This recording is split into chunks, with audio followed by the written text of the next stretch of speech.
What's up, y'all? Welcome back. I have a guest. Introduce yourself real quick. Hey everybody, my name is Heather. I'm a certified personal trainer here in San Antonio, Texas. So Nice to be here. Thank you for having I me. have known her for a very long time. Yeah, go way I've back. watched her go through several career fields. So many. Like she thought she knew what she wanted, and then Do we ever really know what we want like at age 20 though, or 19? but it's I think I one met of you those at things 19. where like you do a certain job and you're like, "Ooh, I really like this," but then something happens that kind of takes it Yeah. away, and then COVID actually led me to this, what I'm doing now. but then you finally find that one thing. It's just this feeling you get when you find a niche that you're like, Passionate about. man, I really like this. This Like, changes what was I my doing life. doing all this shit before? So, Wiping ass. so I wanted her to come on, one, because obviously New Year's is coming up, and I know there's a lot of like New Year, New Me type people. Oh, yeah. The gyms are going to be flooded. Everybody's going to be trying to get fit. Everybody's going to be trying to get in shape. 6-packs don't come in a week, folks. Well, some people, I guess they do. But I could just go to the store and get me one right now. What you talking about? I got some Hawaiian rolls in there. But yeah, she's incredibly proud of her. I've seen her go through a bunch of shit. Seen her kind of up and down, up and down, up and down, have to find herself. So I'm going to let her kind of go through her backstory and what led her into being a certified personal trainer. And then we'll just go from there. Okay? Yeah. So take it on. Well, it all started when my mom met my dad. No, And no, they I think you met me in one of my lowest points. I don't think it was the lowest point, but at a very low point in my life. There has been so many lows, rock bottoms. And at the time, I was working at a pharmaceutical research facility. I was working a shit ton of hours, and I remember us going to Cowboys, staying out to Cowboys till 3 a.m., and then me having to rush and shower and go right back to work and be at work by 5 a.m. And stuff like that. So I did that for a couple of years. And then from there, I went to the state hospital because I got fired from my last job. I think that was the only job I've been fired from. Isn't that funny how when you're young, you being fired is just the end of the world, but then once you actually find something that you're happy about, you're excited about, you're like, fuck that job. I was so Yeah. upset about that. I was like, and that job didn't give a shit about me. They left me hit Most there to jobs hang and don't, homie. dry. Yeah. But I worked with my dad, so it was kind of like, oh fuck, like I just fucked, fucked the name up. I didn't. There was worse that came later, but so yeah, from there I went to work for the state, wiping ass, taking care of people who were mentally unstable. Quit that job because they just did not pay us enough to get abused by these individuals that lived there. If anybody knows what the state hospital or the state school is, you know exactly what I'm talking about. You've got people who've committed crimes that you have to take care of. And from there, I went to a call center. I worked at Texas Roadhouse too for a couple, but that doesn't matter. From there, Okay, not a resume. not resume worthy. So what like personal things obviously I understand like certain job choices because like me myself, I've done a lot of eclectic jobs. Like I've done everything from like suit and tie to being covered in oil to working on cars to doing what I'm doing now. And I'm sure I miss some stuff. But there's always going to be like a wide variety of stuff. And so from knowing you've had health issues, correct? Correct. Around when did that start happening? That happened. I was diagnosed with papillary thyroid cancer in 2015. It's a big word. Say Yeah, it it's a 3 big times word. fast. Let's see how fast you can say it. Not and sure that I was, could say it once. I was 19. Yeah, I was 19 when I was diagnosed. It was so crazy how that happened. I went in for strep throat. I broke out with scarlet fever because I was getting strep throat so much that I was just getting like bombarded with steroids and antibiotics. But no one like really explained to me why this kept happening. Nobody knew why it kept happening. One day it went away, like my symptoms completely went away, and then I started to break out with this rash, and it looked like hives. It was all over my arms and my belly, and I went to this shady doctor because I had been to several different doctors, and they all told me it was just allergies, take some Benadryl, whatever. I knew it wasn't allergies because it was just localized in those areas. So I got another doctor, and anyways, long term, they figured I was strep throat, sent me to an ENT to get my tonsils removed. Went in for my tonsillectomy, or like the little imaging, and they were like, "Oh, guess what? You're not gonna get a tonsillectomy. We're gonna have to send you to a specialist because you have a enlarged thyroid." So they ran extra tests. They were like, "Hey, it looks like you have a tumor. We don't know if it's benign or cancerous. The biopsy was inconclusive, so we have to remove it just to be safe because it will turn into cancer if you leave it there long enough." At that point, I was 19. I didn't know shit. So, Okay. Sorry to interrupt you, but Mhm. just for educational purposes, explain what a thyroid does. Because a thyroid is a very thyroid important. is it's a gland that you have like in your neck. It deals with everything as far as weight, like your mental health, emotional health, Hormones, right? It manages all of your hormones. So, correct me if I'm wrong. Doesn't it have a huge impact on like the testosterone displacement throughout the body? Yes, Which it I know does. people don't believe like women have a bunch of testosterone. We but actually do. They do. We do. It's Just not as much as men. They also have estrogen. Yeah, so that kind of balances out. So with a thyroid issue, if you're having an imbalance in testosterone, or does it does it affect the estrogen, or is it simply? To be honest, it does, and it deals with such a wide variety of things to where like part of me even just ignored exactly what it does, because it just goes, it's like a rabbit hole, and once you start to go down, it just keeps fucking going. And it wasn't until as I started getting older and I started realizing all of these things that were happening to me, it's like, oh, it all led back to my thyroid. As far as, other health issues as miscarriages and stuff like that, all led back to my thyroid, which we never knew that's what caused any of it, or that could have been a problem.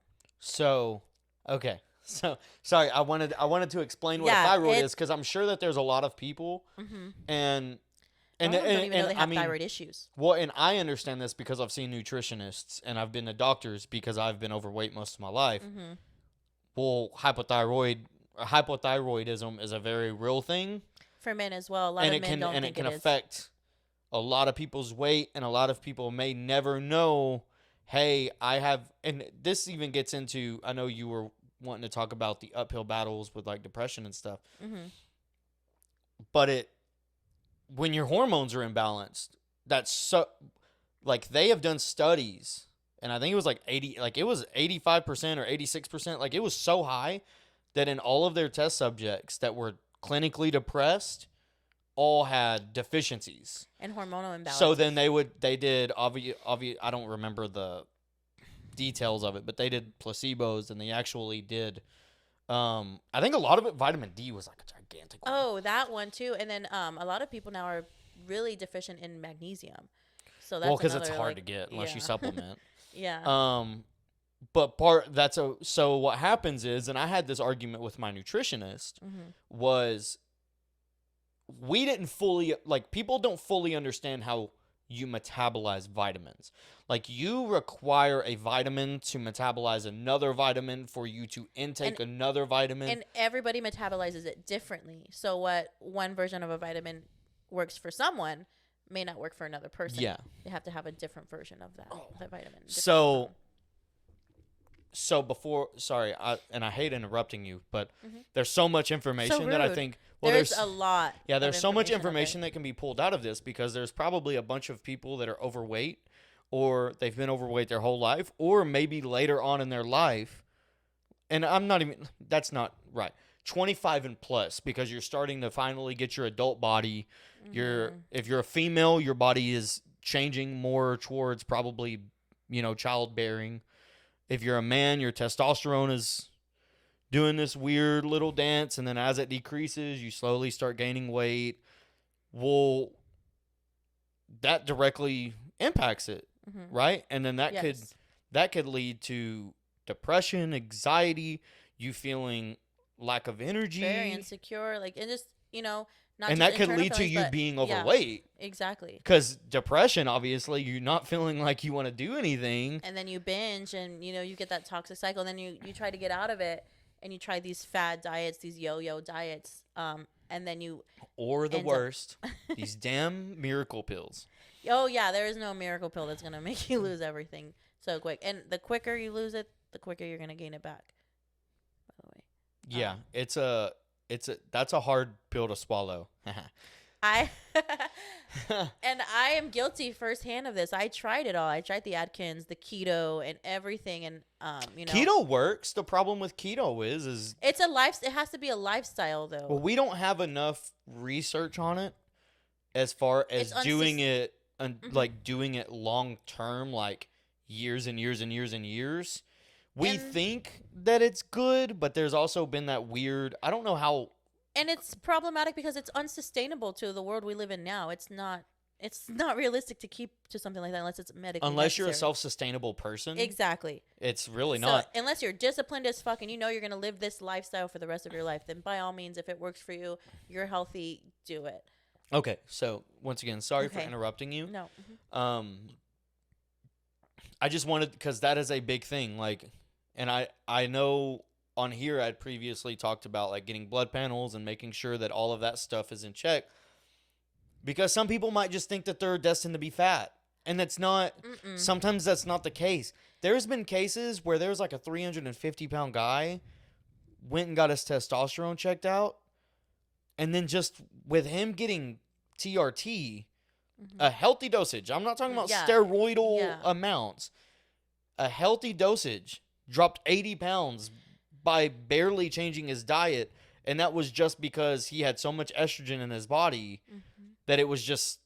For those of y'all don't know, fat increases the ability to produce estrogen, and with estrogen, it tricks your body into thinking like you need to be comfortable, like you need to be like fatter is more.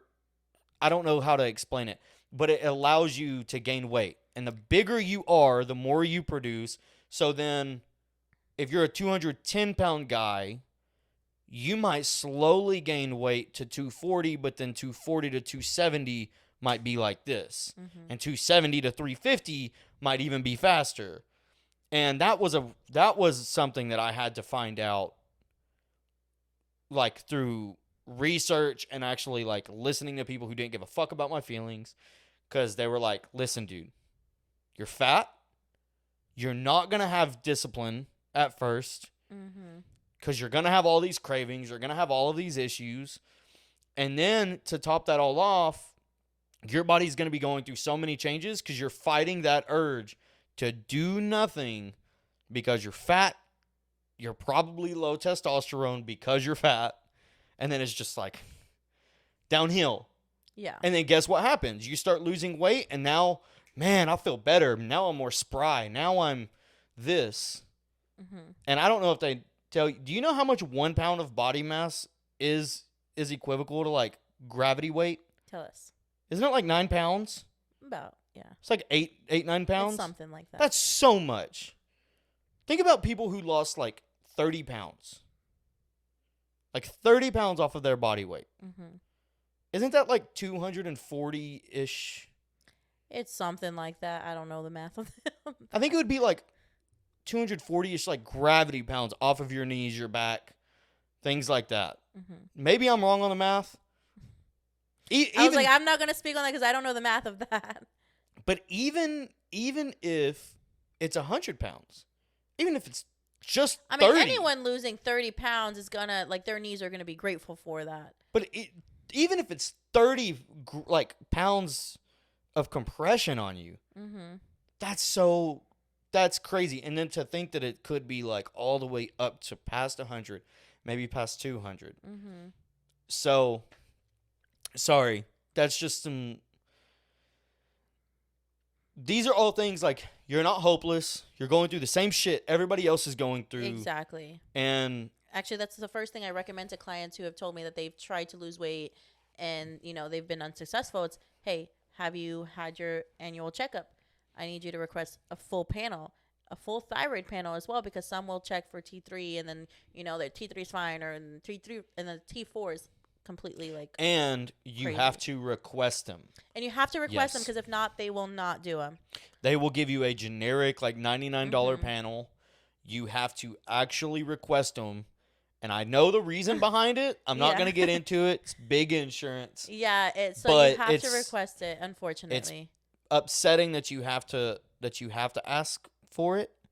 because I think that the whole healthcare hormones, system, that's a whole nother hormones in general, which is why it's so impressive to lead into how you've decided to like pick up your life and change things and become like try to be a healthier person, a healthier minded person, even with the situation that had happened, the unfortunate situation that happened, right? Yes. Like we're just fat. Like you're actually battling an issue that, like a thyroid was removed. And it's more so my thyroid was removed in 2015. So okay, so I digress. It's okay. I'm kind of lost here, but no. So I did have surgery in 2015. They decided to do a partial thyroidectomy and then run some tests on it, see if it was cancer. Came back, it was cancer. They were like, okay, well, you're very young, so we'd have to get permission to take out your full thyroid. I was like, no. I don't want to be on medication for the rest of my life. And I was hyperthyroidism, so I wasn't even hypo at the time, even when I had my full What's the thyroid. difference? So my thyroid was hyperactive. So keeping the weight wasn't a problem.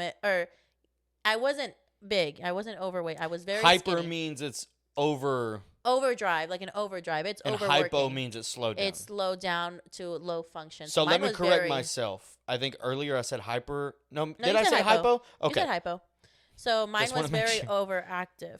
So it was so weird to see that that I had cancer, and they were like, you don't look like someone who would have this issue. I was also struggling with anorexic. I wasn't eating, so I did this to myself. At the end of the day, as I got older, I found out that because I was malnourished, it led to fucking up my thyroid. With some people, it's opposite. They go hypothyroidism. For some reason, I wasn't hyper. So I got my partial thyroidectomy. A couple months later, I found out the thyroid cancer had spread all the way down, not just to my left side of the thyroid, but to my lymph nodes. So I had to go back for surgery and get all of that removed. Did a couple of rounds of radiation, and having to deal with taking medications every day anyways. So what kind of medications is it? For me, it's different for everybody, but for majority of people get levothyroxine or Synthroid. Levothyroxine is just a generic version of Synthroid. So what do they do? Or is it more for like hormones? They produce the hormone so that way your thyroid doesn't. It's giving you the synthetic hormone. Okay. Because you don't have a thyroid to produce it. Okay. So I definitely wanted you to kind of give that. I wanted you to give that background because like me and you have talked about it. Mm-hmm. We all have Instagram. We all have fucking Facebook. Mm-hmm. We have these images in our head of what somebody needs to look like if they're doing a certain thing, right? Mm-hmm. Like we automatically can discount somebody because they don't fit a certain image. Mm-hmm. So I think it's very important for somebody like you who could have just let go and just let yourself go into an oblivion where let your hormones take over, let all of that stuff take place, and then you just give up, right? So, okay, so after you have the surgeries, they put you on these medications, and then basically you're on hormone replacements at this point. Yeah. So without getting into like jobs, because didn't you have issues with those medications? Like they weren't really doing the trick. So it's tricky with hormone therapy. Like, hormone replacements is that there's no one shoe fits all. Everybody's different, and it's trying to find that dose that works for everybody. And even when you do find that dose that works, it doesn't alleviate all of your symptoms. So like I call them old lady joints, to where my knees hurt all the time, especially in the weather changes. In the cold, I'm cold constantly. Like right now I'm freezing. That will never go away. Because, I've been on the same dosage for a while, but all of those symptoms don't go away. My depression has not gone away, but I refuse to take meds for that. My anxiety, so if I get too much of that medication, my anxiety skyrockets. So the medication doesn't fix everything, unfortunately. So what? Okay, so you're working at the hospital, right? And then out of the blue, which I know you had kind of been back and forth with a gym. Yeah, back and forth always. Because you had, at your heaviest, because I remember there was a point where you just kind of said, like, enough is enough. You were hardcore on the diet. You started working out. The heaviest, so it's crazy because I weighed 180, and that was when I decided to start working out again. And I was always like with the yo-yo stuff. I was back and forth. From I had a really unhealthy relationship with food to where I would never eat or I would binge out. And that I still suffer. It's not every day's perfect. It's still something that I've try to Food's battle. just so good. They are, especially here in San Antonio. It's just so good. So it's something that I battle with every day. And that helps me because I can really empathize with my clients now regarding that. But going back to that, yeah. So the heaviest I was 180, and I got into this Facebook challenge, and it was a fitness challenge. And it was, okay, how much can you lose, blah, blah, That's blah, blah. how they get you. That's how they got me. But it, like, lose 30 it held pounds me in a month. accountable. And it wasn't even about, like, it was just, hey, get moving. Like, let's, anybody wants to change their life, like, let's do it now. And so, like, it was just a group of Facebook people, like, just, throwing money into a pot in a challenge. Yeah. Whoever loses the most, gets the money. And it wasn't even about winning for me. It was about, okay, this is what I need to get me back on track, and stuff like that. And so that that got me back into being physical. Okay. So whenever you did that, did you take like a break off after that? Yeah. So I was constantly on and off, even like while I was trying to get my certification for personal training. But backing up to like what even led me there was I was working at the hospital, and COVID happened. And so I was what was called resource staff. So Yeah. I was there. I would float throughout the entire hospital. I would only be there if they needed me to cover like a certain unit. During COVID, everything was shut down. The hospital was only taking like dying patients. So, and each unit has their core staff. So the core staff are like desperate for hours. So they didn't need us backups. So I was off for like almost 2 months, and everything was shut down. There was nothing for me to do. And there was Sorry to interrupt you. Were you able to do unemployment because of that? I was able to do unemployment. So thank goodness for unemployment. Okay. I was able to do I was unemployment. like, damn, that's kind of fucked up for them. Yeah, no, I did get unemployment, and it was amazing. But at that time, I was like I got a dog, like, so it was great. But I had so much free time on my hands. It's like, what am I gonna do? Like the gyms were starting to close, and there was one gym open in San Antonio called the Pit, and inside the Pit there was a school called the School of Personal Training.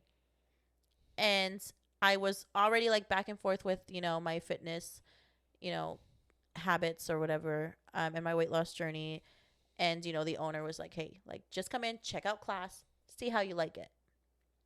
And it all began there. And that's where it began. I went in, fell in love with it because, I love working out and I love learning how to work out and what will benefit me. And I come from a long line of overweight Hispanics, family members who are diabetic. I was like, this is going to help not only them, or it can help them, but it can also help me not be them. Yeah. I understand that. Because the more body fat that you have, the higher you are at risk for diabetes, for heart conditions, and stuff like that. Yeah, I come from a family that doesn't really have. So, on my mom's side, I guess we have heart issues and very much like cancer. Mm-hmm. I don't know my biological father, so whenever I had lost my stepfather within the last like year and a half, and he was 160, 170 pounds, passed away from a heart attack. Well, then I got real, because I'm like, shit, I'm like 240, 250 at that time, and I had already lost 30 pounds. Yeah. But I'm like, if he passed away from a heart attack at 170 and I'm 240, shit, I'm so far, I'm almost, like, I'm way heavier than him. Mm-hmm. So then, obviously, you go to the doctors, and the doctors are, well, do you have any medical, family history? Ma'am, I don't know aside from my mom. Like, I know my grandma passed away from cancer. Yeah. I know, and even then, my family's so fucked up, I don't know, in all honesty, who, aside from, like, what my mom tells me, I don't have more than 2 generations of background of, like, where my my health history comes from. So I'm like, I really don't know. So I just listen to my mom, and she's like, cancer, and obviously everybody from the country kind of, like, suffers from diabetes because we don't really eat the most quality of foods anyways. Yeah. A lot of red meats and so that stuff. was a real big issue for me was because, well, I'm telling the doctor, well, ma'am, I don't know. I don't know. I genuinely, I'm here so you can give me answers. Because I don't know anything about what you're trying to tell me. And for me, I had always been like, the working out was not the issue for me. Mm-hmm. I was working out. I could get big. I could get strong. But I just could not lose weight. And then I would, which is funny because I remember like every time I would try to lose weight, people would try to tell me, no, your eating habits are bad. Eating habits are bad. But now it's called intermittent fasting. And it's funny how you say intermittent fasting is, yeah, intermittent fasting helps people or it works, but it's just a glorified caloric deficit. So you're losing weight because it's a caloric deficit. But it doesn't matter because in the sense that they were telling me, it was like it was a negative. Oh, yeah. But like, in my head, I was always like, but I'm eating 2 less times a day than you. Mm-hmm. So why are you skinny and I'm fat? I'm eating. That's the worst. But I'm like, I'm eating less than you. So then it was always like, so no matter what I did was wrong, then I would be willing to work out. And I never really had an issue with the chicken, broccoli, rice, and all of that stuff, right? But no matter what, I just could never lose weight. I was just big, right? So I'd go see a nutritionist, and I've already said this on here before. And I remember you telling me that. And I'd been to a nutritionist, and they have like 3 or 4 different options for diets, and almost all of them were based on you eating 6 or 7 times a day, which is completely opposite of the way that I've always eaten. So now I'm gorging myself in these little bitty portions. But you know what? In my head, I'm like, if I got to do it, I got to do it. Spending $300 every week and a half on fucking groceries, because unfortunately, do I want to eat? Will I lose weight if I'm eating all of this processed broccoli, processed rice, processed whatever? You will. Maybe. If you're in a caloric deficit. But you don't know what's in that stuff. Exactly. So it's easier. Issue comes up. So if you're trying to lose weight, the best way is, okay, well, if I know that I can buy this organic this organic that, this XYZ that's healthier based off of the way that it's packaged or whatever, that was in my mind. So I'm like, I'm so determined to do it. I'm already paying a nutritionist. I'm going to spend the money on good quality ingredients, right? And everybody so far, my nutritionist was like, you're doing a good job. That's the right way to look at it. I lost 17 pounds in 6 months, and 14 of it was water weight. That's fucking horrible. Yeah. I can lose water weight now because I understand my body and I understand my dietary habits in like a week and a half. Yeah. I can lose 15 pounds in a week and a half. However, after that water weight, it obviously slows down. And I was like, losing 15 pounds in a week and a half is not healthy. I retain a lot of water. So, but it's different. Ideally, it's 1 to 1.5 pounds a week is what's considered healthy. So, but you can lose a lot of water weight. And that's like the newbie. But we you call have it the to stay newbie hydrated. Gains and stuff like that. But you have to stay hydrated. Whenever I say 15 pounds, that's me weighing myself at my most dehydrated, which would be in the morning, right? I haven't had any water over the course of the night. I've already peed 4 or 5 times throughout the night because I'm drinking so much water. Anybody who doesn't know, the best time to weigh yourself is first thing in the morning after you've taken your morning shit. Don't eat or drink anything. Take your shit and then weigh yourself. But weight doesn't necessarily matter to a certain extent unless you have to weigh a certain amount for a job or, like if you're in the military or competitions, stuff like that. Weight does not matter because, and I bring that back because you had asked me, the heaviest I had weighed, and it was 180. But I also weighed 180 when I was lean and muscular as fuck too. I don't know if you've, I have an Instagram, at my altercations. I'll plug it. And I was super huge. My back and my shoulders were so defined. I mean, they're still defined, thank goodness. But they were just like, I was just this big old boulder. And I was still 180. And it was just like, at that point, I was like, fuck the weight. Like, my body fat percentages were in the 20s. And I had a shit ton of muscle. But see, okay, once again, sorry to interrupt you. But I feel like this needs to be said. That's different than when you're starting off and you're 90 pounds overweight. Of course. Right? So at that point, because when you're 90 pounds overweight, like, I'm not going to be expecting my shoulders to build up over 3 or 4 weeks. I'm not expecting my But it's crazy. You could see the huge difference even in those few weeks depending on how much body fat you do have. But that's my point is like, so somebody who's like 180, you might be able to see because certain parts of your body might not be fatty, right? Mm-hmm. So you can actually see results. So I agree with the weight, but man, when you're 80, 90 pounds overweight, that's the only thing you have to go off of. Yeah, and not everybody is, and you could be doing everything right. Yeah, and not everybody's fortunate to have, like, a 3D body scanner. Like, I have access to, those or are measurement weird. tapes. Those are amazing. I love them. I love how they just give you, like, a little nubby penis. It's like the rest of your body. But I mean, I know. The rest of your body, it'll show you dimples and everything else, but on the penis, it's just like, oh my god, it's too funny. If any of y'all got some big dongers out there and y'all got them on the 3D scan, and you'll know send too, them to her on Instagram. Don't send them to me. But no, just the 3D scans, not the dongers. Oh my gosh. But yeah, no. So unfortunately, yeah, some people, that's all they have to go based off of. If you don't have those fancy equipments to measure how much muscle or fat you have.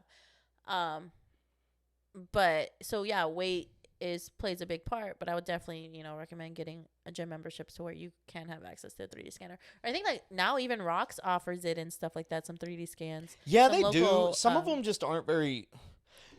This is where I had to develop a very good relationship with my body and the amount of water that I can retain. Because I can lose. So part of what happens is we've all heard it. I'll eat right for 3 weeks and then I'll eat a burger and I gain 4 pounds. Yeah. Well, you didn't fucking eat 4 pounds. You didn't even gain 4 pounds. What happens is you have carbs, you have sodium, you have things in there. Now a gallon of water weighs, I think it's like 4 or 5, 6 pounds or some. Maybe that's a little high. Disregard that. It just weighs a decent amount. Yeah, it is. It does. But that's what you're gaining. Because you probably had combined. a drink with that burger. Yeah. Then you probably had a drink. Maybe you went out for beers because you're already on fucking cheat night. So then, yeah, you probably did gain 4 or 5 pounds. But it's not fat.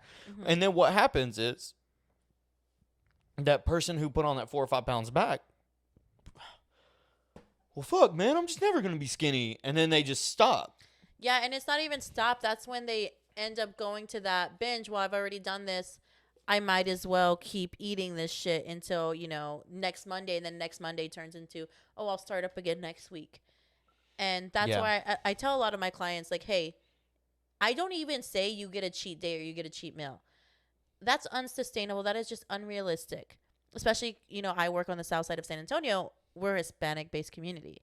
Majority of us are Hispanics. Damn, calm down. So it's like telling people who grew up eating tortillas made out of, manteca and like beans, like a lot of fried food. Wait, there's Hispanics in San Antonio? What? And so, like a lot of that stuff and telling them like, hey, you can't ever eat this. And they're not competing. They're not here. Like, it's not a life. Some of them are like, a health situation. So then we will cut back, and everybody's different. So I do talk to my clients differently depending on their goals and their health situation. Yeah. But if it's not like life or death threatening or they don't have a competition, then it's like, hey, this is sustainability now that we're talking about.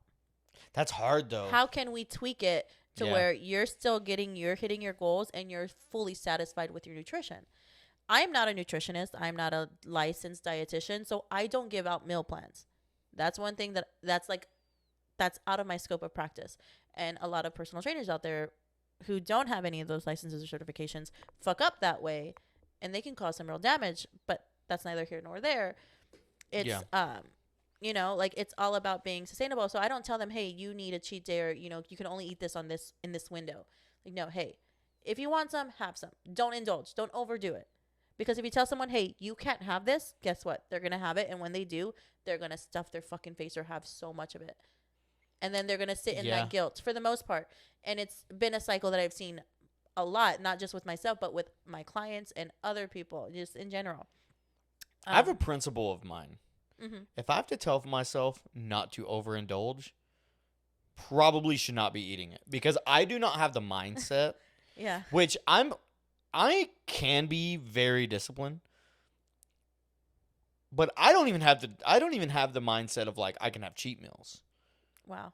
Yeah. Mine is, if you're doing it, you have to do it. Yeah. Which sucks because it means I have to cut this out. Yeah. I have to cut out sodas. I have to cut out energy drinks. I have to cut out some coffees. And that's like the thing I tell my clients. Like I ask them, hey, how many sodas do you drink a day or a week? You know, how often are you drinking these things? How often are you drinking beer? Or consuming? when are you drinking them? And so we try to like say, hey, okay, if you're just at home chilling and you notice that you're having like 3 or 4 beers because you're just sitting there doing nothing, what can we do in that time?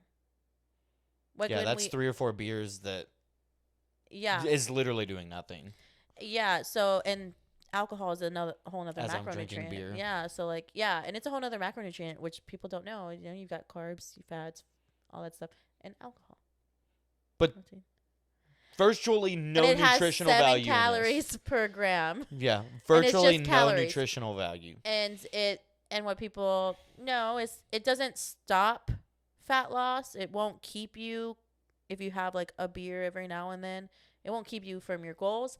What it does though, if you have it frequently enough, is it can store your fats in your belly. So from my research, because that's part of, and correct me if I'm wrong, like if you've heard something other than, my issue with beer is so the whole point of dieting, right, is to get your reset your metabolism, right?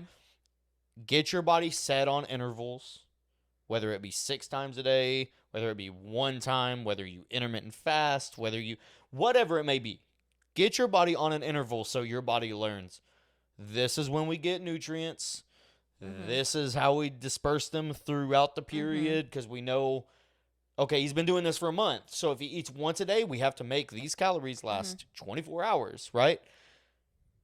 This slows that metabolism down.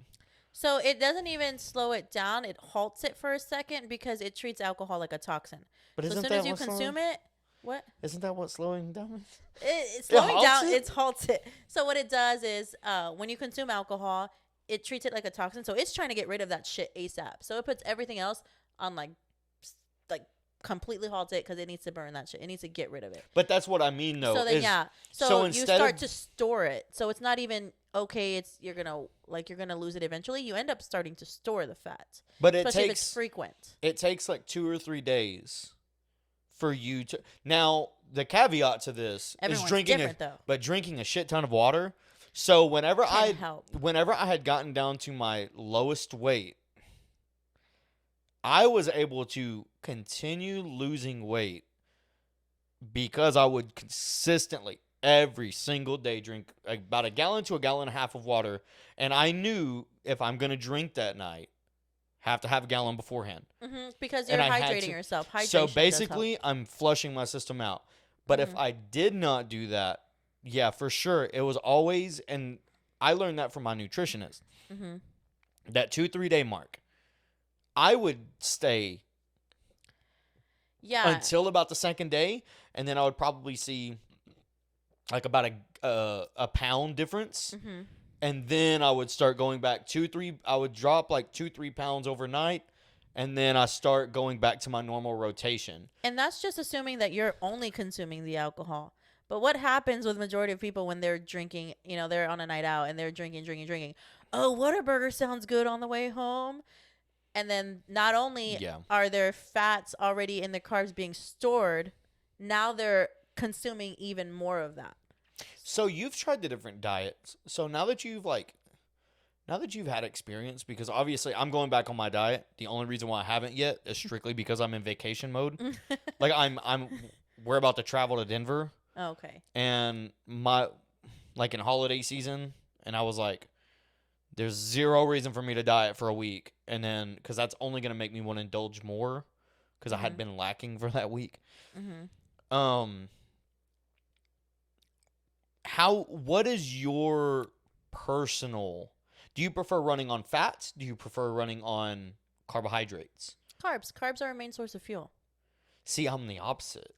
And carbs make me feel ugly, and I think that I may have an allergen based on something that I'm eating that is related to carbohydrates. And that's a whole nother like topic that like there's a whole nother test that you have to have done, and like you've got to see like all these specialists to have those special tests done to see what is making your body act that way, whether it's inflammation, bloating, stuff like that. Let me rephrase that. I know I have an allergen to something, but I know for a fact when I'm running on fats, I am so much better off. The problem is fats is not I don't want to say consistent.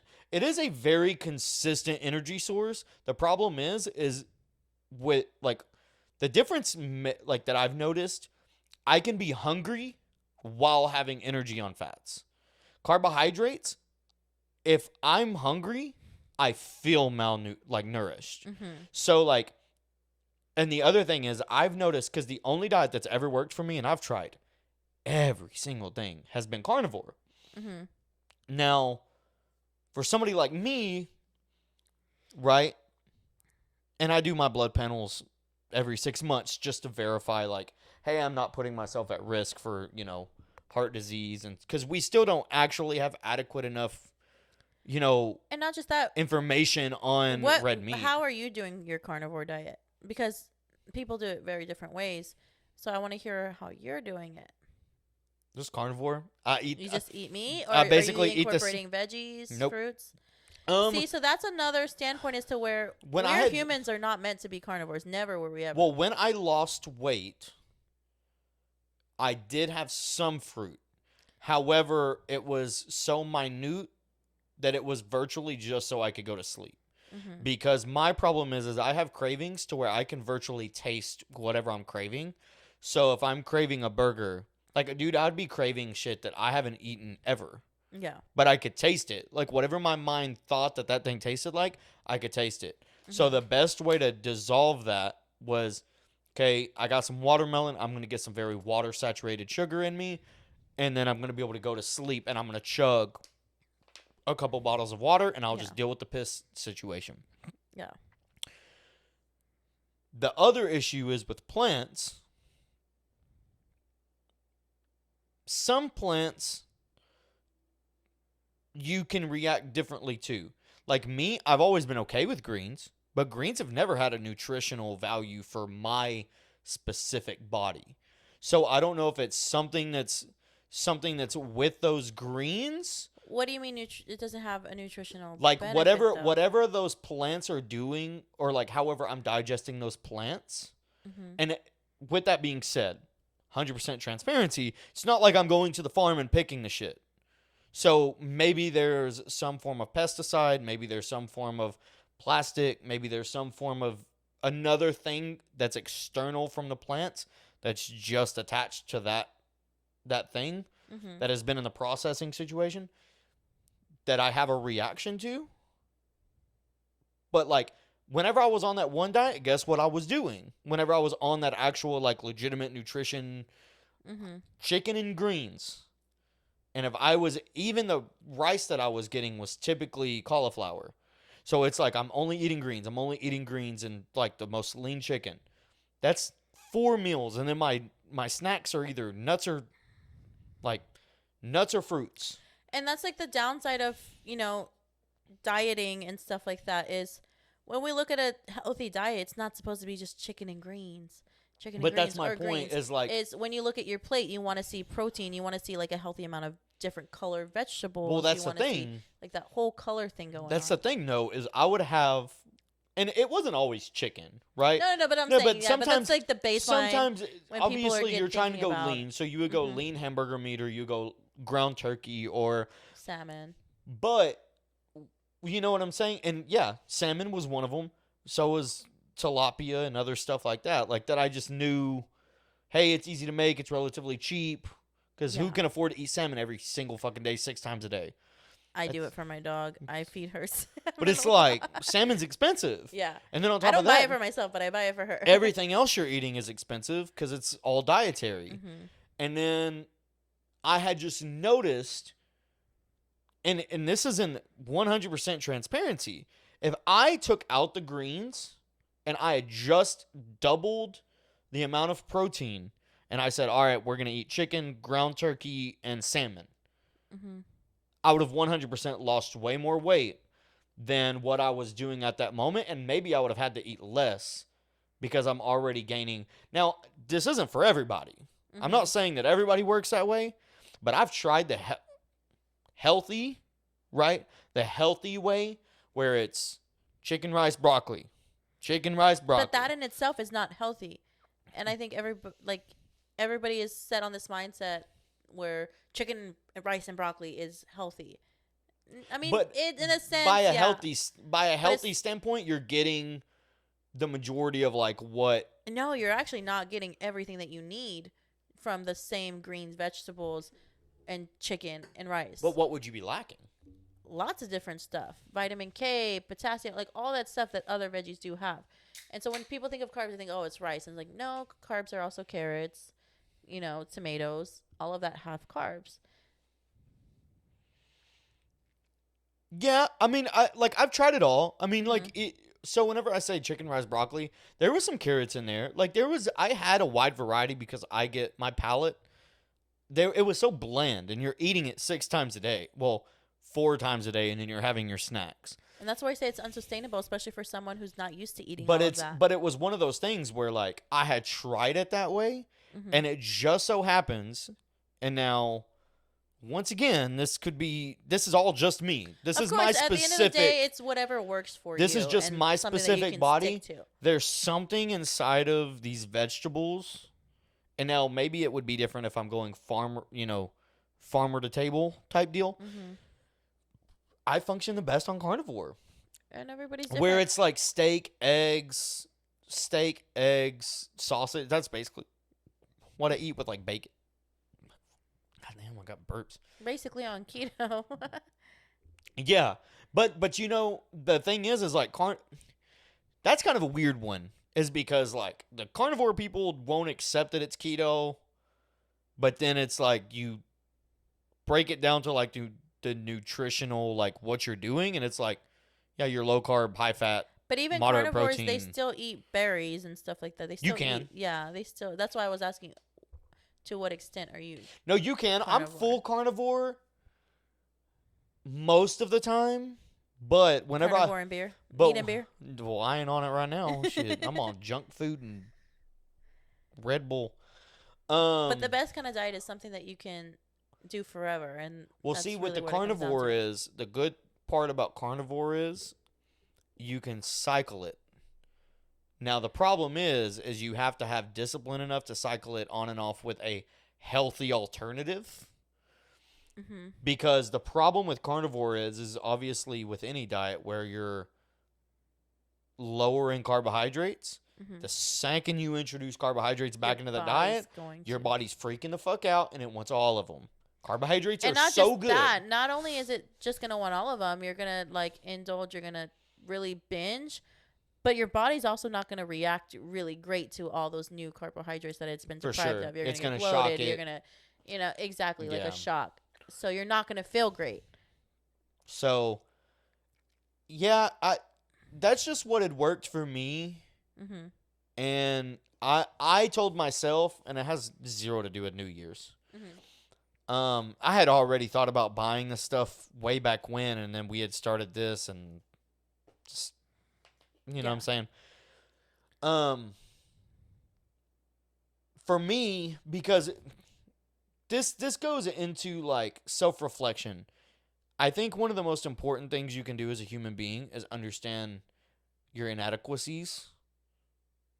And obviously, like, the things that are very good about yourself. Hey, I do this thing very good, but I suck over here.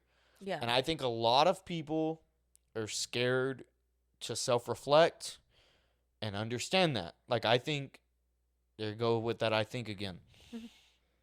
We go through these stages where we feel like we have to be perfect. Right? And we go through these stages of, oh, well, if I self-reflect or I try to fix myself, that's weakness. Right? So for me, Well, guess what one of my weaknesses was? Well, my work schedule is very stringent, right? So mine was, okay, if I take out the excuse of my dog and I take out the excuse of my job, where do I fit in the gym, right? And with now I guess I don't want to say limited understanding, because honestly, the more that I talk to people about it, it feels like I have more understanding of nutritional type thing, because I've tried it all more so than some people with dang degrees. Mm-hmm. Like I have friends with degrees and they're like, oh, I never heard of that. Yeah, and that's a lot of things now. But and that's not to make me feel good. It's, you can have a degree and that doesn't mean that all of these nutritionists know, hey, this is what's best for you. Mm-hmm. So for me, mine was, okay, I understand in a perfect world, I eat once a day, 24-hour fast, because that is what my body is acclimated to. Mm-hmm. I make sure that one meal is it's got enough in it, right, to make me feel good. Maybe I'll introduce some fruits for the sugar aspect to get me to sleep.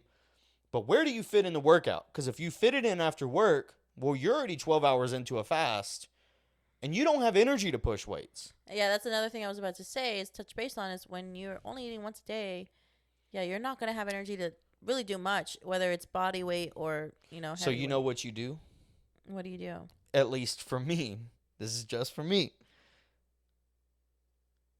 You wake up, you build a fucking weight room in your house so you can have your dog around you, you can listen to music, because the nutritional principle is eat within 15 minutes of your workout and you will almost burn. Your metabolic rate is going so much after a hard workout that basically whatever you eat, unless you're just eating a completely like ridiculous meal, your metabolic unless you're rate, eating more than what you're burning. But even then, right, if I'm getting ready to go into a 24-hour fast, mine was wake up, I'm well rested, chug a couple bottles of water, understand that my max is not going to be the best that it's ever going to be. That's a part of, you know what, PSA.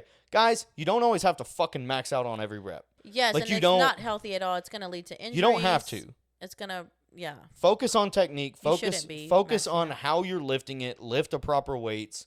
You'll be amazed at what you fucking end up being able to do. And it's not even about, technique. It's like a lot of these people nowadays, they totally ignore. I mean, and it's not even nowadays. It's been an issue since the beginning of the time. Is they ignore how important stability and mobility is when it comes to working out, and how it plays a part in your everyday life, and it can tremendously help your lifts. Like, I've had friends that have kinesiology degrees, and they'll go to the gym with me, and they're strong. Don't get me wrong. Yeah, of course. Don't get me wrong. They're strong, but I'll be like, hey, man, try it like this.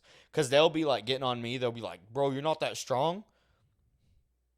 Try it like this. But then you've got, like, full range of motion. But I'll be like, try it like this, right? So we were bench pressing one day, and he had, like, 2 plates on. And I have, like, a plate and a tin. Right? Like, who am I trying to impress? I'm not trying to impress anybody. And by no means is... And you shouldn't be going to the gym to impress anybody. But in no means is, like, 155 impressive. Right? That's not going to turn a girl on. But the way that I lifted it, right? Bring it down slowly, elbows in. Yeah. Set it on my chest. Don't fucking bounce it. Don't do none of this. Count 1, 2, 3. Focus on your breathing. Lift up. Do a set of 10. You would be amazed at how much more difficult that is than if you're just... Without using the momentum, because then your muscles aren't even working at that point. But you're training your muscles. And that's the whole point of lifting weights, is to mimic a war zone, or to mimic hunting, or to mimic whatever our ancestral things were, like, was mimicking hard work. That is what lifting weights... I never tied those two together, but it's interesting to hear. But it's like making you a formidable... You're replacing something with something, is what I'm saying, right? You're replacing with one form of exciting, adrenaline-based thing with another. That's all I'm saying. Well, what is the point of being able to bench press a lot if you can't move a couch without hurting yourself? How many guys do you know that are lifting super heavy weights and they tear pecs? Well, you know the best way to protect your pec is when you're coming down with a lighter weight, allow your muscle to stretch, properly adjust to the weight. Don't just fucking And funny how you say that. slowly come up. Allow your body to actually digest the movement. And it's not, and yes, that's Good. very important. But a lot of people even like bypass the entire warming up or movement prep before their lifts. They think a proper warm up is just doing a couple of quick reps, and that's not the case. Yeah. But okay, sorry, I always get off track. No, you're good. But so whenever I was like sitting there, I'm like, okay, put myself in the best opportunity to lose weight. And with all of this being said, this is going to cost me money, but is my nutrition not worth the money? Right? You are your best investment. So mine was, okay, so if I'm going with the information that I have on nutrition, I'm going off of the information that I have with how my personal body works. I know I can lift weights. I know that I relatively put on muscle. That's not a huge issue for me, and I'm also not trying to be fucking yoked out of my mind. Like, Yeah. I want to still be able to scratch my ass. But for me, I was like, okay, wake up, right? Do my morning routine just like I always do, maybe minus the shower, because that'll come later. Workout. First thing, I'm energized. I chugged a couple bottles of water. Maybe if I got some athletic greens, maybe if I got a fucking like a electrolyte drink or something like that. BCAAs, just whatever it is. I'm not a pre-workout guy personally. Well, aminos can provide you an energy But in boost. general, make sure that I'm protecting my body for the lift. Make sure I'm hydrated, make sure whatever. And make sure that I don't have a completely empty stomach as I'm going through the workout. Then you're going to pass out and get injured. But as soon as I'm done with that workout, I've already burned 500 to 1,000 calories. Now I'm about to eat where, okay, cool. I might intake 2,000 calories because I'm eating more in one sitting because I'm eating once a day. That still going to put me in a deficit because now I got to go to work. Yeah. Right? So in my head, I'm like, all right, cool. Now I'm not sitting on food all day at work. Now I'm up, I'm active, I'm not groggy because I'm immediately getting into work. I'm doing some. And a lot of people like working out in the morning because of that. Is it gives them a kickstart to their morning. Well, and then I'm not really. So that's the other thing that goes back to this carnivore thing. You don't have that carb crash. So you can eat as much as you want. Yeah, you'll kind of feel shitty because your stomach is full. But you don't really feel that tired. Like, you're literally just like, okay, cool. I'm just sitting here and I have a full stomach. But it's not like carbs where it's like, fuck. Which is cool, I guess. Because most carb foods are delicious and they deserve a nap after. But if I got to go to work.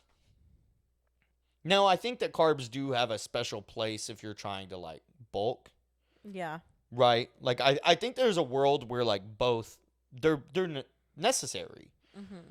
But for me, I was like, cool. And then I also wanted to get your take on, because I am doing so this is what I was planning on starting off with my home gym, was I'm going to go buy a rack that can double as, obviously, incline, decline, bench press, squat. Then, obviously, I'll have, like, a bar and weight so I can deadlift. I can do, basically, that rack is going to give me most of my, like, BCIS type workouts, like the 4 or 5 major. Yeah, your main compound movements. And then I was like, okay, cool. And also, I don't have that thing where I'm like, I have to squat. You don't have that external pressure. Somebody's waiting on it. Of course. Or what, I can sit there and take my time if I want to take an hour and a half. Or I don't have the social aspect, right? Where maybe I see a cute girl, or maybe and you're trying to ego just lift. Whatever it may be. You're taking all of that out of it. So maybe I can knock a 2-hour workout out in 45 minutes to a year. Or no 2-hour workouts. Please don't do that. But like, I can knock out a 2-hour workout in 45 minutes to an hour. And I got a full workout in because I like to superset. That's really good also for strength as well. It's really good for strength building is supersets. But I 100% agree. Now, I guess there's some research coming out that it is good to take a good amount of rest, I guess, So between. yeah, so it's about 3 to 5 minutes, but I like just 3 minutes is enough. Five is cutting too close, That's too where your muscles are much. nice, relaxed, like they're already cooled down. 3 minutes, and that's for building muscle too. Is if you want to build strength and to build muscle, you got to give your muscles an adequate amount of time to rest before you go ahead and lift another heavy set. And if you're trying to build muscle or strength, you've got to be focusing on progressive overload. So that's lifting heavier and heavier each rep or each Yeah. set. It's not each rep, excuse me. Each set, as you're allowed to, not to a max out. You don't want to max out, but you want to stay in between a certain rep range. So yeah, Yeah, you've got to give your muscles some time to recover. so I was thinking of doing the rack, and I remember having a conversation with you about like bands, because Oh yes, so here's the other thing. I've been even through, obsessed with them. but I'm even obsessed. through like athletics, Mhm. I don't necessarily care about bands to gain strength or anything like that. But there's a lot of mobility movements I can do, and like stabilizer movements that I Mhm. can use them for. Maybe like especially with like lower back twisting motions, just because that's a big issue I have because I've played sports, because I've lifted heavy, because I've done manual labor. My hips, my lower back, they're, and my knees too. All of those virtually need some form of rehab Mhm. in the sense of I can sense the deterioration. I know that I can sense them getting tighter. Like every single day, I can feel a little more sciatica just Yeah. from like sitting improperly or there being a one side isn't symmetrical. Like And it's because a lot of times, when people work out, is they use bars a lot. That's their go-to. Barbells. And then honestly, they that's get what I was these gonna probably do. and they But get these muscular imbalances, and they're wondering why. Well, one, they're not having a really good mind muscle connection. They're using bars, so they're not using they're using one hand's always going to take over. One side's always going to take over versus the other one. So that's why it's so important to focus on unilateral movements. So dumbbells are great for that. do you think that that's the same if you're lifting the way that I was explaining how to lift? Like if you're slowly doing it and you're working on stabilizing the Same thing. weight, you Same think so? thing. Because I've seen people, taking their, not sweet time, but doing an adequate amount of time when they're in the middle of their rep, but they're like this, slowly coming down. But you would know that. What I'm saying is if you're, because I also like if I was to notice that, Mm-hmm. lower the weight. So I'm a big time and attention guy. Yeah. So for And time me, management is great. for me, lower weight, time and attention, because now I also, with that being said, I know a lot of people that are gonna do that and be like, yeah, but I lifted that weight. Calm down. It's not impressive. You barely did. But for me, okay, cool. We drop it down. I don't really ego lift. Maybe I used to. I don't really ego lift no more. Mine is like, in the real world, why do I need to bench press 350 pounds? And I don't think I just anybody don't. really Like, bench presses 350 pounds just because, oh, it's going to come in handy. It's because it's fucking awesome. And I'm like one of those people who I don't ego lift because it's, because I want people to see me, but I ego lift because I fucking love it. I love to feel strong. I love to feel like, oh, fuck, I just lifted that. which is Like cool. I remember one time I was able to leg press, 16 reps of 6 plates on each side. And I was just like, I was listening to Moana the entire time. But it was just like, fuck yeah, I was able to do this. And I was like, I could lead with pride. And it was just like that moment of, oh shit, I was able to do this. Yeah. And I was so proud of myself. And I think a lot of people do that. But that's where you start having issues. Is like once you start going heavy. Now, I'm not saying like don't ever go heavy because I think No, you need a challenge. in a proper way. So there's a proper way to do it. And I was also lifting heavy to build muscle and to be muscular. So that was my goal. Well, for and heavy's myself. subjective. And Like, heavy, yeah, 350 exactly. So 350 heavy to to everybody me- is different. Like, and heavy, everybody has their own heavy, and it's always good to lift to your own heavy. Not Yeah. necessarily maxing out. You want to keep a few in the tank. So if you don't have at least 2 to 4 left in you, like 2 to 4 reps, then you're maxing out. That's not okay. That's not good to do. You can actually get injured from doing that. Enough. Yeah. And that's so I would say that's one good thing that I have. I have a good relationship with my body. Like I know and maybe it's just because of the jobs that I've done. Mm-hmm. Like, I've had to understand certain limitations of what I'm capable of. Because if my body fails on me, like, I'm screwed. Like, I could either get really hurt, I could die, or just some other stuff. Of course. So whenever I like translate that into like working out, it's just one of those things where cool, like I have this good I think it's a matter of do it. And I know and I'm sure you'll agree because like you have a dog, that one of the major issues with me is I'm already at work 12, 13 hours. And whether I want to go work out or not, I don't want to come here, then go to the gym, because I don't want my dog to see me and be like, oh my God, my owner's home, gets all excited, and then I just go get dressed to leave again for another hour. Yeah. And then I'm just fucking with my dog's head. Mm-hmm. So for me, I was like, well, I want to find a way to do all of it. And the easiest way is, because I'm also a very like David Goggins type of just fucking do it. Yeah. Just fucking do it. We all have reasons why we don't want to do shit. Mm-hmm. We all have reasons why we don't want to wake up. We all have reasons why we don't want to get out of bed. We all have reasons we don't want to go to work. We have all the reasons why we don't want to cook that meal. We have all the reasons why, whatever. We have all, our cell phones are literally designed to keep us in fucking bed for 24 hours a day if we wanted, like if we could. Yeah. Just do it. I don't remember if it was earlier in the podcast or if this was off when we were talking. Just get through the first set. Get through the first 10, 15 minutes. Tell me how you're feeling.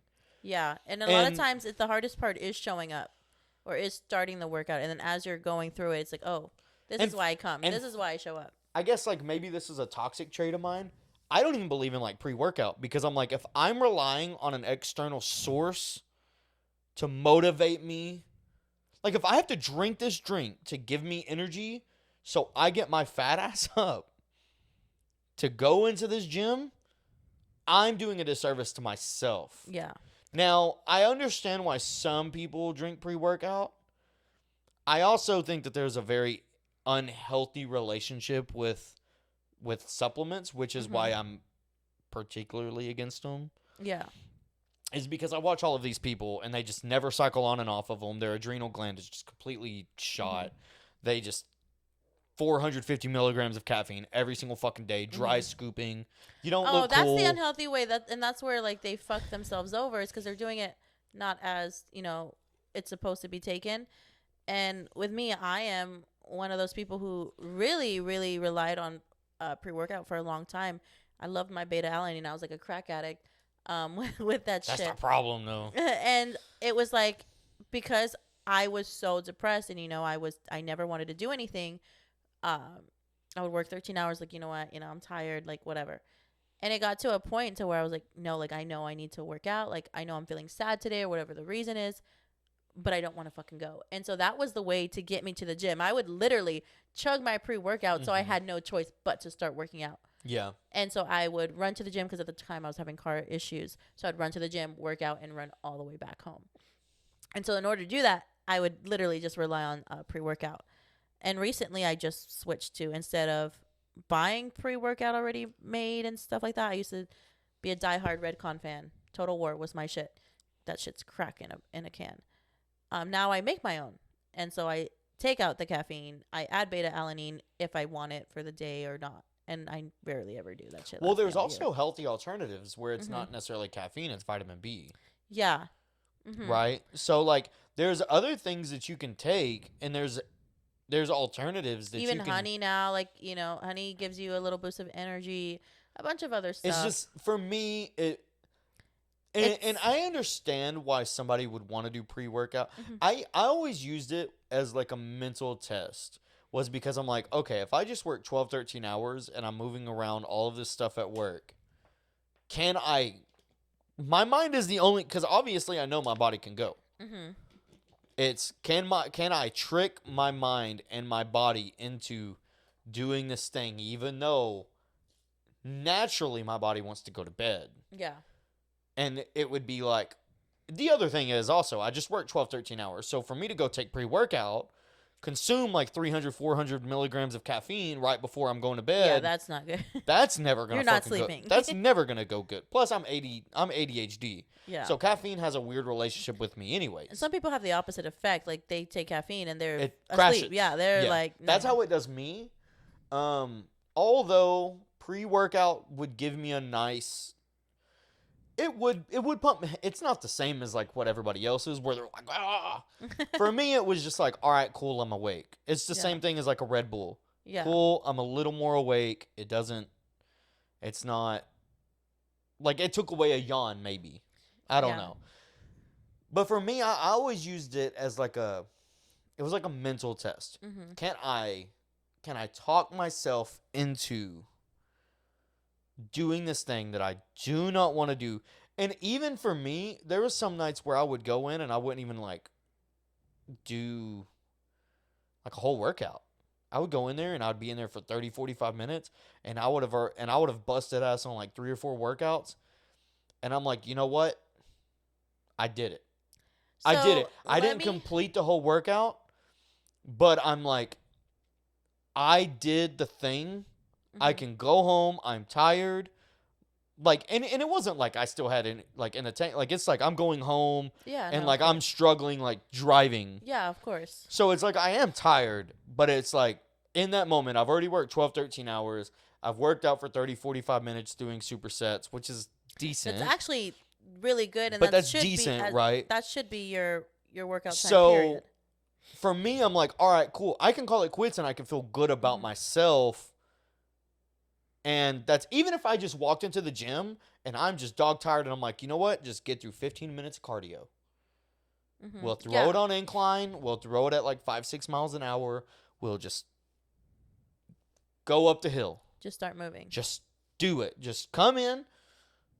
Sign in, fucking hop on the treadmill. Trampoline. Yeah. What gym you going to? Just do it. Just come in and do something. Mm-hmm. That was my mindset, and that was just like a test.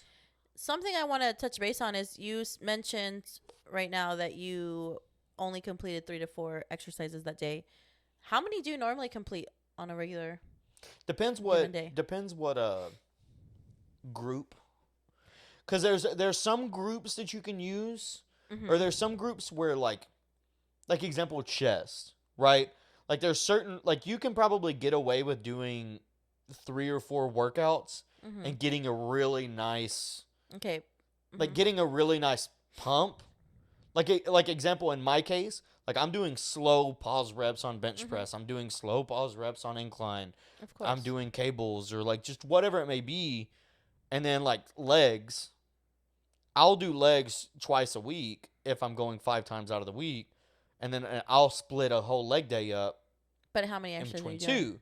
I'll usually do like 3 or 4. Oh, okay. I'll usually do like 3 or 4 exercises each time. And I'll focus. Like basically this is the way I do it. So I cycle on and off of deadlift and leg press. Mm-hmm. And I always do squat. So I will always do squat on one day, and then I'll like on the next leg day, I'll either do, because I'm not 100% on deadlift, because I always want to go fucking heavy, but leg press, I'm really strong in. So, but I understand, okay, sometimes I have to just lower the weight, slow mm-hmm. down the rep, and then I'll just do my deadlifts. But it'll usually be 3 or 4 per. And then there will be like some nights where I'm like, all right, we'll throw a little bit of shoulders in there. Okay. We'll throw a little bit of, and there's sometimes where I'm doing 7 or 8 workouts in a night. And that depends how I feel. That's the bad part is a lot of people, and that's why I asked, because a lot of people, their programs, and I've seen trainers give their clients 8 to 9, 10 workouts to do in one session. And these are, workouts. And I'm like, what the hell? Like it's their whole program every single day, 8 to 9 workouts. I was like, that just shows me that you're not giving everything you've got to the exercises you're doing.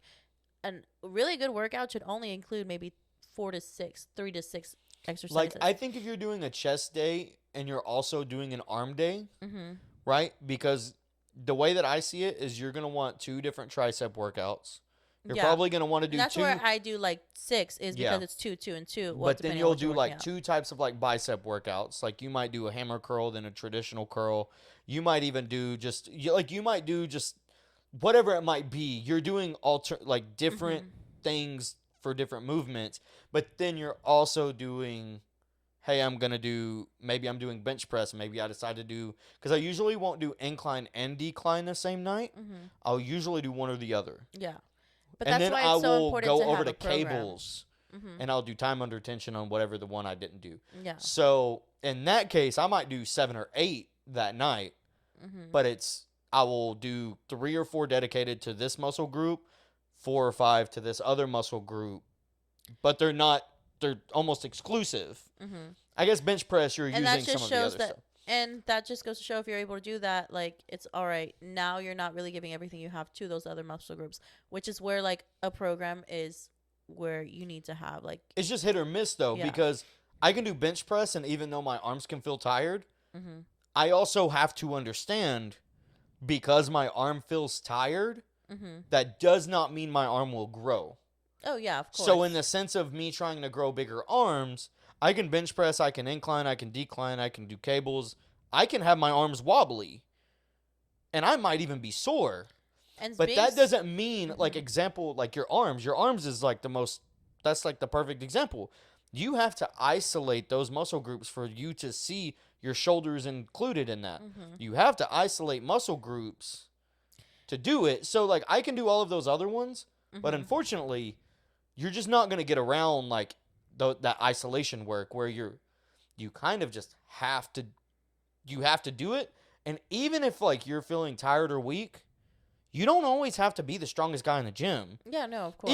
Even if you're tired from the other 4 workouts you've done and you can only curl 15s, fuck anybody who's looking at you crooked. Just curl the 15s. Make sure it's with proper technique and form. Of course. Yeah, no. Traps included. Traps are the same fucking way. Yeah. But that's where having a program and a nice split comes in handy, so you don't have to do all of that in one session. And, you know, a lot of people think, oh, I'm sore, like, I must have had a good workout. Like, no, you probably fucking didn't.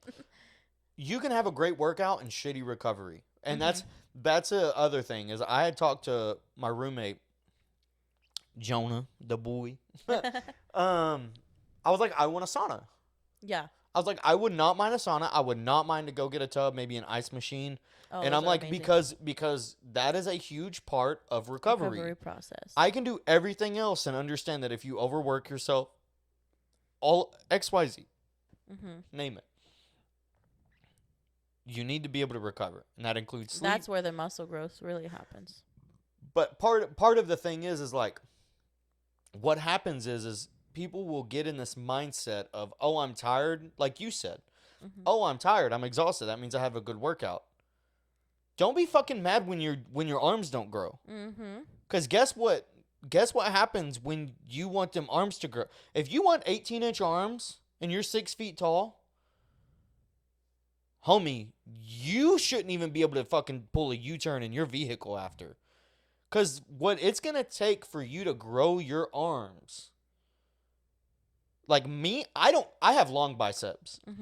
So I will, like, be able to work them out for, like, about 2 weeks, and everything's going good. And then after that, I almost have to fucking kill myself to get them to even feel sore. Because once they acclimate to the working out, that's the one thing I've never had. I can get big-ass triceps. I get big-ass shoulders. My biceps just never. And I've tried all the different things, and it's just like, okay, cool. But also, it's understanding that the way that my body is made, a long bicep is never supposed to be gigantic. That's just not the way that it's designed to be. So, and if it is, you're more prone to tearing that motherfucker. But then it's just like, okay, cool. You can still have big arms. You can still do all of this. At the end of the day, you don't want to focus on one more than the other. And that was something that, because me being a guy, a lot of these people were like, you got to be strong, you got to be this, you got to be that. And I'm like, yeah, but I also got to be able to move, right? Like, exactly. And that's where people need to focus on mobility. Because, yeah, you can be super strong and you're going to be very mobile, and you'll be able to move if you focus on mobility and you make it important. Like in your training, you actually put it into your programming. So we've got like the deload week, which can also be a technique week or a mobility week. And that's where you'll implement those things. So you keep that mobility. You can still be buff and pick something up or scratch your back, you know? But if you're not incorporating that while you're gaining the muscle, it's going to be so much harder after you're buff. But that's why you're supposed to be incorporating it, you know, right before. I don't think a lot of people do, though. Yeah, that's what I'm saying. Yeah. Like, they overlook it. They, you know. I think now it's becoming more, because, like, you have, like, the Brad Castleberries, and you have, like, these guys that are just trying to show off their freakish and whatever. And you've got, like, the ATG, you know. Yeah, like, they're trying to show off. Toes guy. Yeah, like, they're trying to show off these freakish capabilities.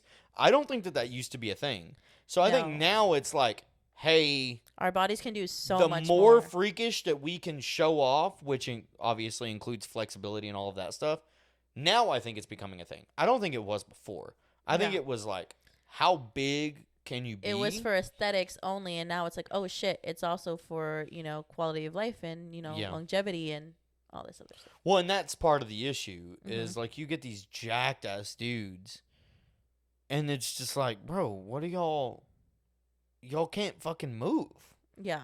But now you have these jacked ass dudes who can, and they can do the splits, and you're like, what is this? What is going on here? And it's or cool they can to see jump them. 50 inches in the air, and you're like, yeah. What the hell? This isn't normal. And it's like, yeah, most of these guys could have done that.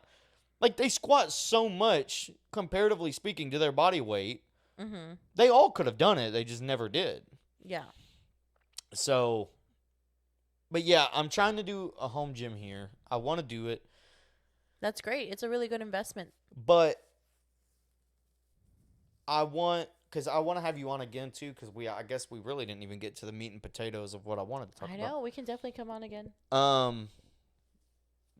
But I think it's good. I think the fitness and health world is... There's so much misinformation. It is, and it's very gray, though. You know the one I fucking hate area. the most, and I'm sorry to fucking interrupt, is that fucking V-Shred guy. The one that's like, you can eat pizza and whatever, and you can be shredded. I don't even do cardio ever. And he's got, like, these hot-ass babes in there, and he's all gutted out. And it's like, come on, dude.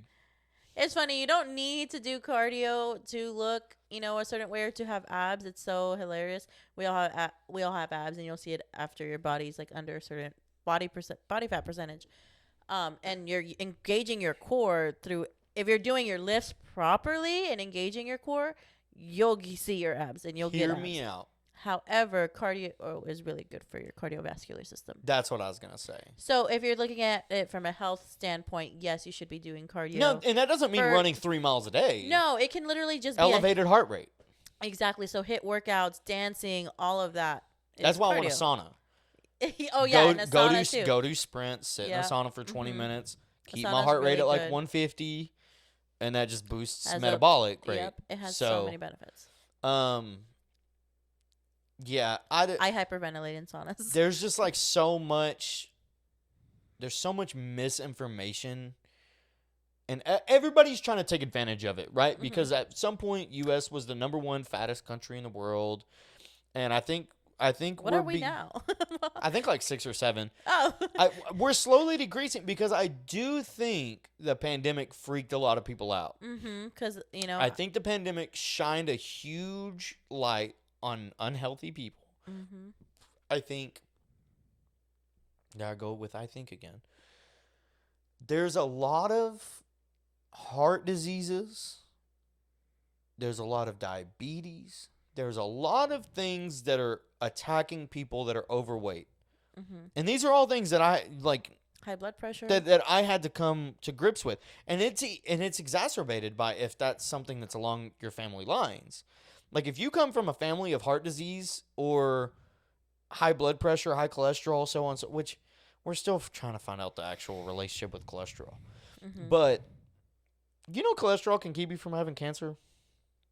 It's fucking weird. Yeah, it's like everything that we knew about stuff like that is just, now it's saying some other shit. Different story for another day.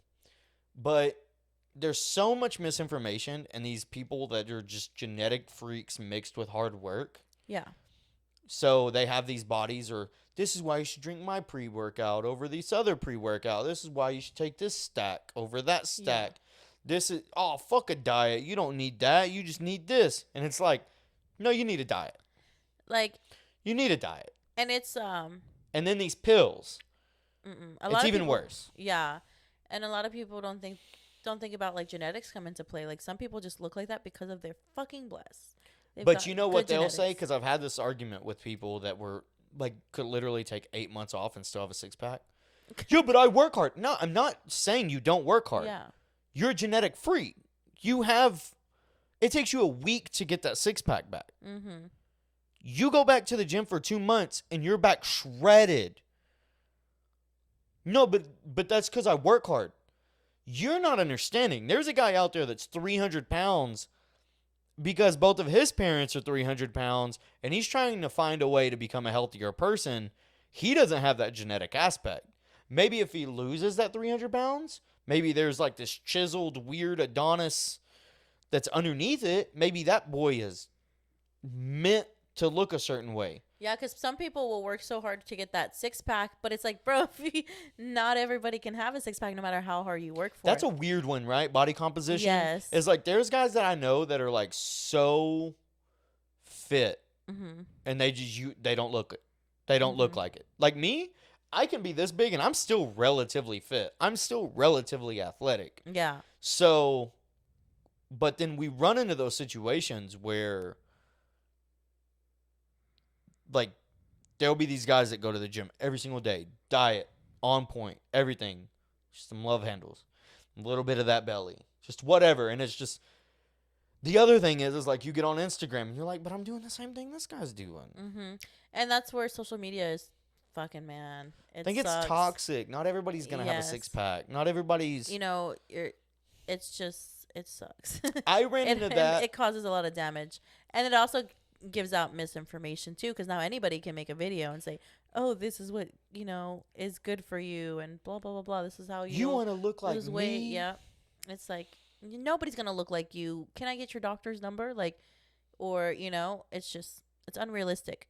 Yeah, and we all come from different like backgrounds, genetics, and it's not doing anybody justice to say I look like this so you could look like this too. Not saying you can't. Like there's been you can look similar, but you won't look exactly like that. Plenty of guys that I've seen that were like 300 pounds and they look good as fuck now. Like I have a buddy of mine that was 310 pounds and he has a six pack. He has extra skin. Oh yeah, but do you think that he gives a single fuck? He has a six pack. Yeah. He has 310 pounds. Like, he probably never fucking thought that he could look the way he looks. Yeah. Now he's beating girls off with the stick, and he doesn't want no attention because he's fucking exhausted with it. Yeah. But he's like, it's one of those things where it's just, there's so much, there's too many gurus. And not enough work hard. There's so many gurus that says, you follow my plan, you do this, and I will get you cum gutters. Instead, it's start off where you're going to start off. Just start. Just get moving. Just start. Is my best advice. Find a dietary plan. If you're eating out every single night, narrow that down to 2 times a week. Yeah. The rest of the week, try to eat decent. Whatever that is to you. Right? Yeah. Not everybody can cut out shit cold turkey. And it's so easy to calculate, your macros now for you because there's websites that'll do it all for you. That's another problem, though, is what websites are good, what aren't, what are, like... NASM, guys. NASM. What is that? NASM. Spell it? NASM. Their website, I think it's like, what, NASM.org? Is it an app, or is it an actual actual website, so... Okay. But there's a lot of apps that do the same exact thing. We'll figure out your macros. We'll figure out this. We'll figure out that. Always make sure you're getting it from accredited source. Like but that's the problem is you get on an app store and you just see. Well, if you see a macro counter. I would go to NASM is the, what is it, nutritional. I can never remember the acronyms, what they stand for. But they also, you can get NASM certified in your personal training. It's a national certification. Okay. So they're accredited, all of that stuff. So organizations like that, look into and just look it up. And they all have macro calculators on there for you. Okay, well, so I'm gonna put all of her information into the description because Yes. this episode's already went a little long. Oh, yeah. Very long. So we're gonna have this other conversation, but whenever we have this next conversation, hopefully I'll have some progress. Yes. Because that's the other thing too, is also with the viewers, do this shit with me. I'm incredibly transparent. Dude, I was 280, dropped down to 215 over the course of 2 years, and now I'm back to like 240, 245. Mm-hmm. And it all started with being in a happy relationship. It all started with just me going out and me losing discipline that I had when I dropped the weight. And it's just one of those things that everybody goes through it. It's going to happen. I'm not ashamed by it. I'm motivated by it. And that's the good thing is a lot of people, like, you know, they keep themselves down because of they fall off the wagon. And in my sense, like, I did the same thing earlier this year. I had kidney problems. And so I had to decrease my protein because I was going really hard on the protein and not enough water. I thought I was drinking a lot of water. I thought it was enough, but it wasn't enough for the amount of protein I was intaking. And so my kidneys fucked up and I had to decrease my protein, which then meant like I started losing muscle and I started seeing it big time. And I had to stop like my creatine, like everything I was taking. So I started losing things. So I just like went into this big old depression slump and I lost my health insurance because I had quit my hospital job to pursue personal training full time because I love it. And which meant that I didn't get my thyroid hormones. So that on top of eating unhealthy, not having my hormones, I just blew up like a blowfish. So I'm starting this with you. Like, and I'm not waiting. And I started a couple of weeks ago and I'm already seeing the progress and it's great. Like now, like other people are noticing it, not just myself. And so don't wait till the new year, you know, do it. Mine only is because I'm literally going out of town. Oh yeah, and like vacation's vacation, so enjoy it. Like, you know, just. But that's the point. Is like, I'm an all or nothing type of guy, and for me is why am I gonna diet for 6 days and then go out of town for 4? Exactly. So for mine, it's, and maybe this isn't the healthiest mindset to have, but it works for me. As long as it works for you, though, like that's the thing is like I don't want, and I tell my clients all the time, I don't want you to feel guilty when they go on vacation. Like especially right now, a lot of my clients are going on vacation. I'm like, hey, I'm not asking you to keep track of your macros.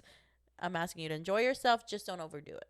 Like that's all I can ask for. Well, for me, so I don't have that mindset. Mm-hmm. I'm going to Denver, and I'm like, there's a lot of good food. There's a lot of craft alcohol. There's a lot of stuff, right? So for me, I was like, all right, cool. Indulge, get it out of my system, come back and understand we're getting down to the fucking nitty gritty. What happened in Vegas stays in Vegas. Well, like I've done it before, so I'm not necessarily concerned about doing it again. But these conversations, maybe this allows that person who's feeling insecure to reach out. Maybe this gives an insecure person the, hey, I'm not the only one. Because this is all from real. We're not faking any of this shit. Yeah, These are all like real things that we're going through. These are all real things that we're dealing with. These are all like, I'm not ashamed that I went from 250. I'm pissed off, right? Because you're like, wow, what? I did so good. I worked so hard. How did I end up back at 245?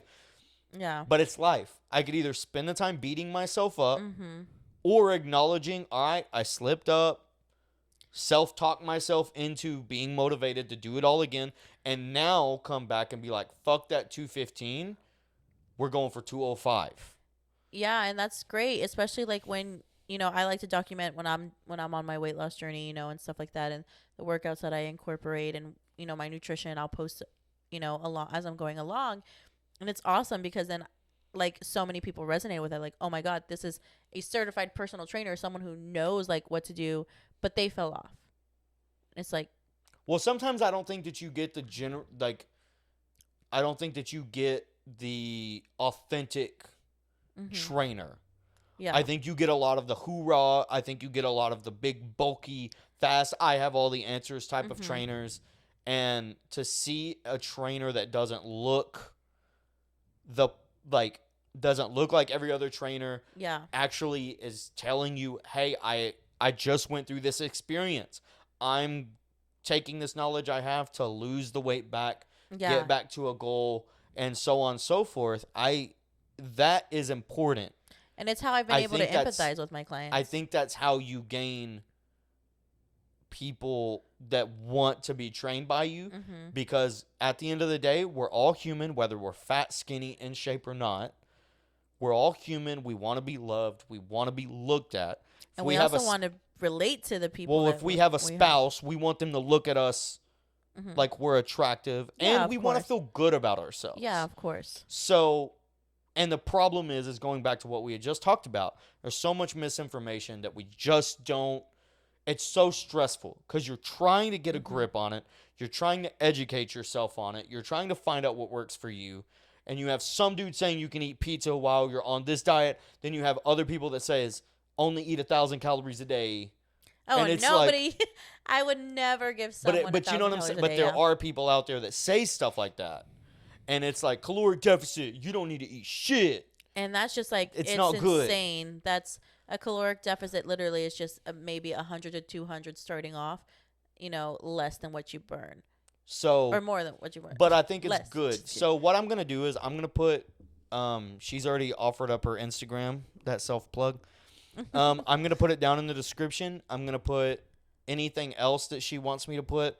I think she was wanting me to give some information out about the